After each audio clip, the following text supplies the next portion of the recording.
الشيطان الرجيم بسم الله الرحمن الرحيم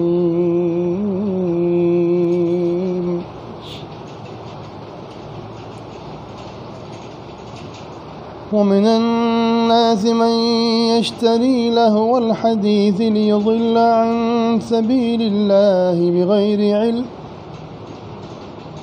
ويتخذها هزوا أولئك لهم عذاب مهين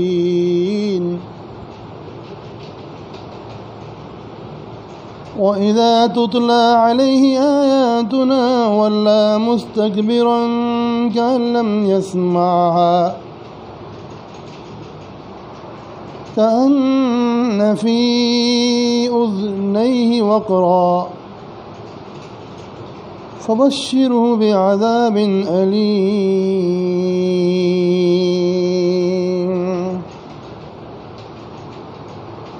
صدق الله مولانا العظيم.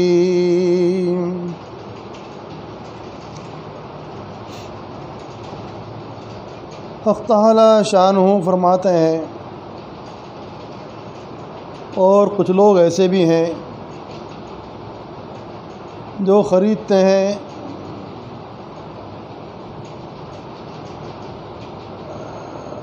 لہو و لعب کی چیزوں کو تاکہ وہ گمراہ کر دیں انسانوں کو اللہ کے راستے سے بغیر علم کے، اور وہ اللہ کے راستے کا مذاق اڑاتے ہیں. ایسے لوگوں کے لیے رسوا کرنے والا عذاب ہے. اور جب ان کے سامنے ہماری آیات پڑھی جاتی ہیں تو وہ اعراض کرتے ہیں اس حالت میں کہ تکبر کرتے ہوتے ہیں. ان کی یہ کیفیت ہوتی ہے گویا کہ انہوں نے ان آیات کو سنا ہی نہیں، اور گویا کہ ان کے کانوں کے اندر ڈانٹ ہے. ایسوں کو آپ بشارت سنا دیجئے ایسے عذاب کی جو بہت دردناک ہے.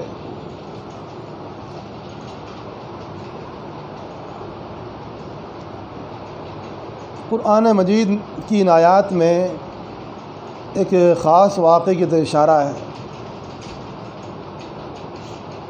حضور پاک علیہ الصلاۃ والسلام کے دور میں ایک کافر و مشرک انسان تھا جس کا کام ایمان سے لوگوں کو ہٹانا تھا، ہدایت سے ہٹانا تھا. رسول اللہ صلی اللہ علیہ وآلہ وسلم کی طرف کوئی بندہ مائل ہو جائے، آپ کی اتباع میں لگ جائے، یہ بات اس کو بہت زیادہ ناگوار تھی. جب وہ کسی انسان کو دیکھتا تھا کہ کوئی اللہ کی طرف مائل ہو رہا ہے، اللہ پر ایمان لا رہا ہے، رسول خدا صلی اللہ علیہ وسلم پر ایمان لا رہا ہے، اور اللہ ان کے رسول کی اطاعت کی طرف لگ رہا ہے، تو وہ بے قرار ہو جاتا تھا. اور اس نے ہٹانے کے لیے یہ تدبیر سوچی کہ ایک باندی خریدی جو گانے والی تھی، بجانے والی تھی، برائیوں کی طرف بلانے والی تھی، اپنی طرف مائل کرنے والی تھی.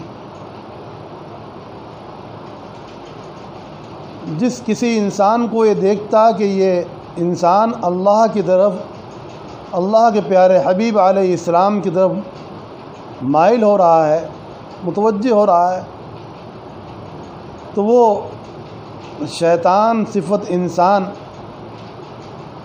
اس کے پاس اپنی باندی کو بھیجتا کہ جاؤ اس کے پاس جاؤ، کھلاؤ پلاؤ، باتیں کرو، گانے سنو،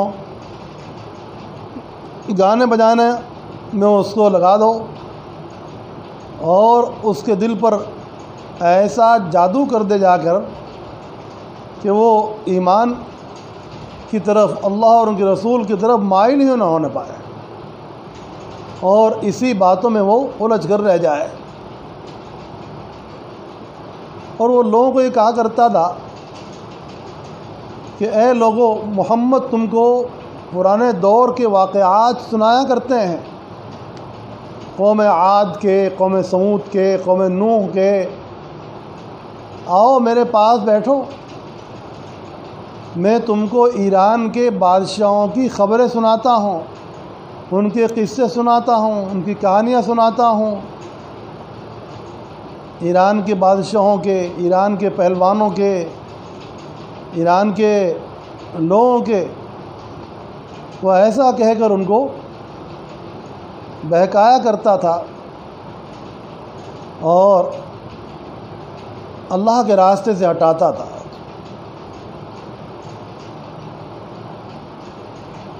اللہ پاک نے اس شخص کی مذمت کی ہے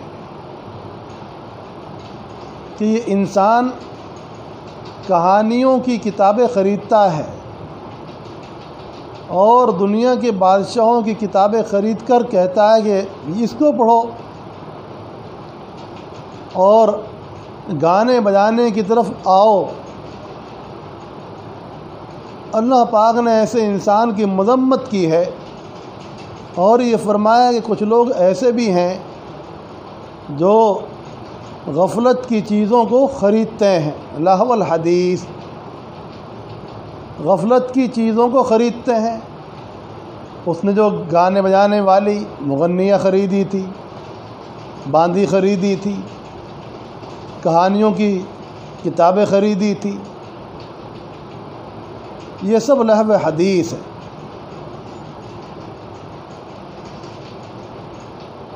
آج بہت سے لوگ ہیں جو اللہ کی کتاب کی طرف اور رسول پاک علیہ السلام کی سنت مقدسہ کی طرف نہ خود مائل ہوتے ہیں اور نہ دوسروں کو مائل ہونے دیکھنا پسند کرتے ہیں۔ وہ ان کو خرافات میں لگاتے ہیں، کچھ گانے بجانے میں لگا رہے ہیں، اور لوگ باطل پرست لوگ، شیطان کی صفات رکھنے والے لوگ، ان کی پروگراموں کے اندر شوق و ذوق سے حصہ لیتے ہیں۔ شیطانی چیزیں تو کیا کیا گنوائی جائیں، کتنی ہیں، بے شمار ہیں۔ پہلے دور میں سینما محالوں کو لوگ سمجھا کرتے تھے کہ شیطان کے اڈے ہیں، اور واقعی وہ شیطان کے اڈے تھے۔ آج کل اس کی جگہ موبائل نے لے لی ہے۔ جب ایک زمانے کے اندر ریڈیو آئی تو ریڈیو کو لوگوں نے سمجھا کہ اوہو یہ کیا چیز آ گئی ہے، گانے بجانا ہو رہا ہے۔ پھر ٹی وی کا دور آیا، ٹیلی ویژن کا دور آیا، پھر ہوتے ہوتے ایسی چیز کا دور آیا کہ ہر انسان کی جیب میں دنیا کی ساری خرافات بھی موجود ہیں اور اچھائیاں بھی موجود ہیں۔ اچھائی سننے والا اچھائی میں استعمال کر لے، اور بری چیز میں الجھنے والا ساری رات برائی میں الجھا رہے، تو معلوم ہوا کہ رات کا پتہ ہی نہیں چلتا کہ رات کتنے گھنٹے کی ہوئی۔ ایسا اس میں اشتغال ہوتا ہے۔ ہمارے حضرت شیخ عبدالقدوس صاحب نور اللہ مرقدہ اعلی اللہ درجتہ اپنے وقت کے قطب الاقطاب تھے۔ ان کا استغراق اتنا مشہور تھا کہ ان کو ہوش ہی نہیں رہتی، اللہ کے ذکر میں لگ کر، اللہ کی محبت میں لگ کر کسی چیز کی ہوش ہی نہیں رہتی۔ کون آ رہا ہے کون جا رہا ہے پتہ ہی نہیں رہتا۔ تو لوگ سوچا کرتے تھے کہ ایسا بھی ہوتا ہے کیا؟ لوگوں کو یہ کیفیت سمجھنے میں الجھن پیش آتی تھی کہ ایسا ہو سکتا ہے کہ ایک آدمی کو ذکر اللہ کا، اللہ کے عشق کا، اللہ کی محبت کا، اللہ کے تعلق کا اتنا غلبہ ہو۔ آج ہر آدمی اس کو آسانی کے ساتھ سمجھتا ہے کہ موبائل میں لگ کر ہماری راتیں ساری کی ساری کیسے نکل جاتی ہیں پتہ ہی نہیں چلتا، کتنا استغراق ہوتا ہے۔ اور دوسرا برابر میں کیا کر رہا ہے اس کی بھی خبر نہیں ہوتی، برابر والے کے ساتھ کیا معاملہ ہو رہا ہے بعض دفعہ تو اس کا بھی پتہ ہی نہیں چلتا ہے۔ ہمارا استغراق ان چیزوں میں ہو گیا، لا حول ولا قوت الا باللہ۔ اور اکابر اولیاء اللہ کا استغراق، ان کی توجہ وہ اللہ کے ذکر میں ہوتی تھی، اللہ کی محبت میں ہوتی تھی، ایمان کی آیات میں ہوتی تھی، توحید کی باتوں میں ہوتی تھی، ایمان کی کیفیت میں، توحید کی لذت میں، ذکر اللہ کی تازگی میں وہ غرق رہتے تھے، انہیں پتہ ہی نہیں چلتا تھا۔ سردی کا دور ہے، ہاں شیخ عبدالقدوس صاحب رحمۃ اللہ علیہ کے واقعات میں کہ سردی کا دور ہے اور سخت سردی پڑ رہی ہے اور آپ نماز کے لیے کھڑے ہوئے ہیں اور پوری رات آپ نے نماز میں گزار دی، پتہ ہی نہیں چلا کہ کیا ہو رہا ہے۔ اندر کی گرمی نے ایسا گرماہٹ دیا کہ ظاہر کو بھی محسوس نہیں ہونے دیا کہ ظاہر کے ساتھ کیا ہو رہا ہے۔ اولیاء اللہ کی یہ حالت تھی، ان کی استغراق کی، ان کی اللہ کی طرف توجہ کی۔ خیر، تو اللہ پاک نے ان لوگوں کی مذمت بیان کی ہے جو لہو و لعب، گانے بجانے کے آلات جس قسم کے بھی ہوں، جس ماحول میں جس قسم کے ہوں، بہت جگہ تو شرابوں کا ماحول ہے، ناچ گانوں کا ماحول ہے، ڈنڈیوں کا ماحول ہے، بہت جگہ اور قسم کی برائیاں ہیں۔ تو جو جس قسم کی برائیوں میں لگ رہا ہے، اللہ کے راستے کو چھوڑ کر اور جو اس کا ذریعہ بن رہا ہے، لوگوں کو ادھر بلا رہا ہے، توجہ دلا رہا ہے کہ آؤ تم بھی ایسے پروگراموں میں شرکت کرو، یہ سب اس آیت کا مصداق ہے۔ اللہ کے راستے سے ہٹانے والے یہ لوگ، یا آیت میں مراد اللہ کے راستے سے کیا ہے؟ اللہ کی ذات پاک پر ایمان لانا ہے، رسول پاک علیہ السلام کی ذات اقدس پر ایمان لانا ہے۔ ایمان کا راستہ، توحید کا راستہ، نمازوں کا راستہ، شریعت کا راستہ، سنت کا راستہ، یہی ہے اللہ کا راستہ۔ تو یہ کافی لوگ اس وقت ایمان باللہ سے، ایمان بالرسول سے، ایمان بالیوم الآخرت سے اور تمام ایمانیات سے ہٹایا کرتے تھے اور اپنی طرف مائل کیا کرتے تھے، اور خود بھی جاہل تھے، دوسروں کو بھی جہالت میں رکھنا چاہتے تھے۔ لِيُضِلَّ عَن سَبِيلِ اللَّهِ بِغَيْرِ علم، خود بھی جاہل جٹ اور دوسروں کو بھی جہالت کی تاریکیوں کے اندر رکھنا پسند کرتے تھے۔ اللہ کے راستے سے خود بھی ہٹے ہوئے تھے اور دوسروں کو بھی ہٹایا کرتے تھے اور راہ خدا کا مذاق اڑایا کرتے تھے۔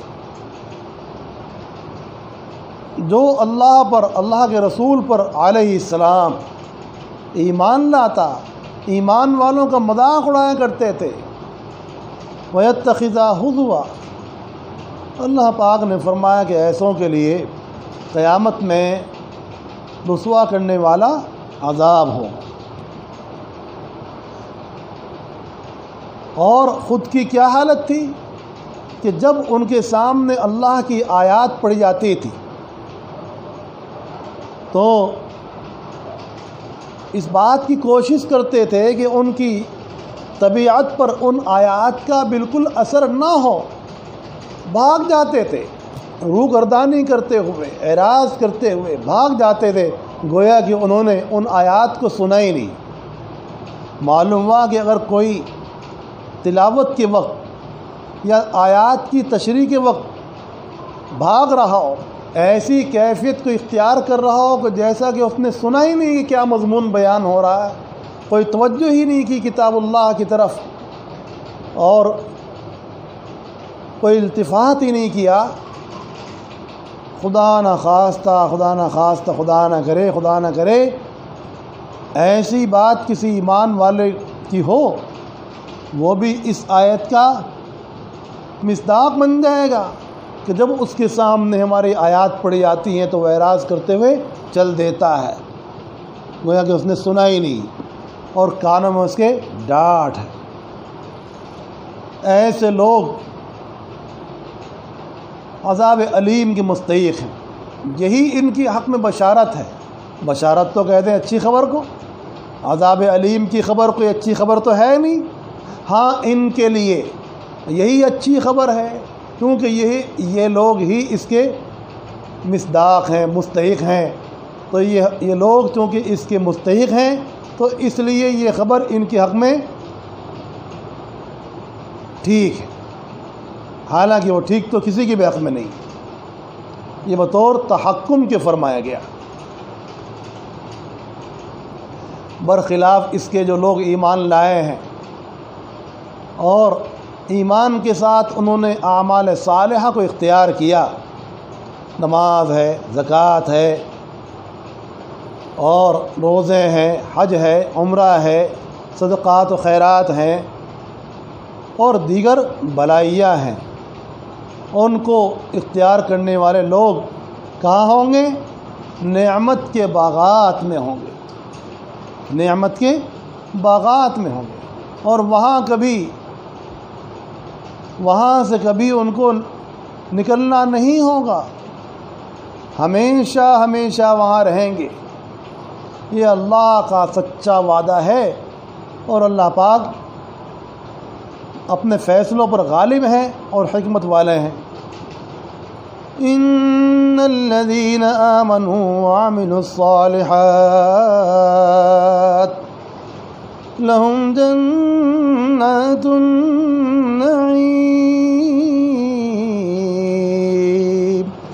خالدين فيها وعد الله حقا وهو العزيز الحكيم۔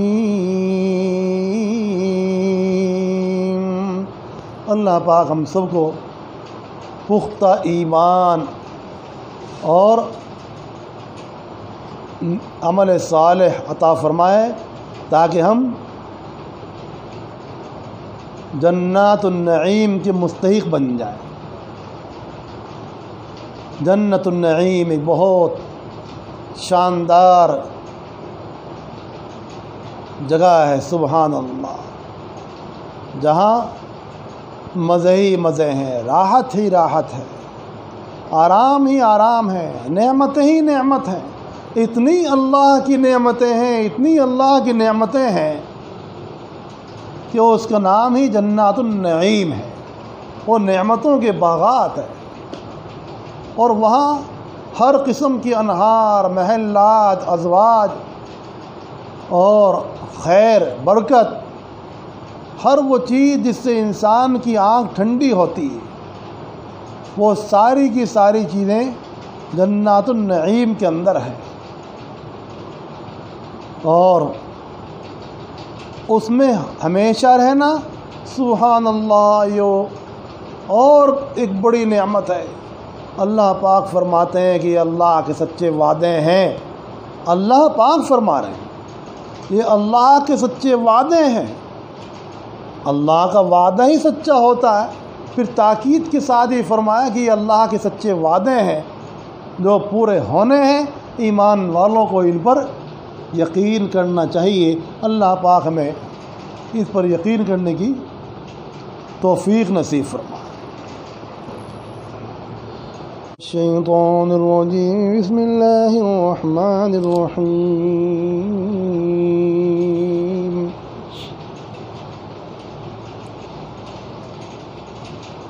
ومن الناس من يشتري لهو الحديث ليضل عن سبيل الله بغير علم ويتخذها هزوا أولئك لهم عذاب مهين۔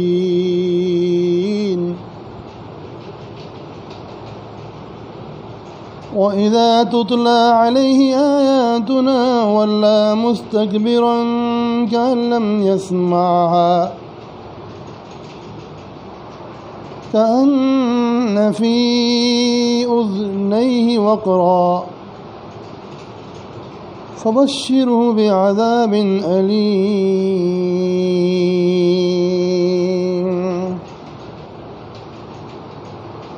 صدق الله مولانا العظيم.